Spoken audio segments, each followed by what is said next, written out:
सगळ्यांना बोलव परत तुमच्यापैकी अजून कोणाला मुलीला स्वातंत्र्य पाहिजे, स्वतः पाहिजे तसं जगायचं, पण ते नुसार ते 18च्या आत असेल तर ते बाल कल्याण समिती किंवा बाल न्याय समिती किंवा बालगृह कसं देणार, हा मोठा प्रश्न आहे त्याच्याबद्दलचा आणि तो धोरणात्मक प्रश्न आहे. आणि मुली पळून जातात म्हणजे त्यांना प्रियकराबरोबर राहायचं आहे, दोघंही अल्पवयीन आहेत.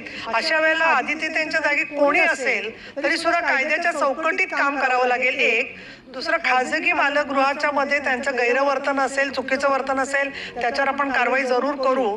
परंतु आपल्याला सगळ्यांनाच या पॉक्सोच्या संदर्भामध्ये किती पुनर्विचार केला तरी सुप्रीम कोर्टाच्या गाईडलाईन नुसारच काम करणं क्रमप्राप्त आहे.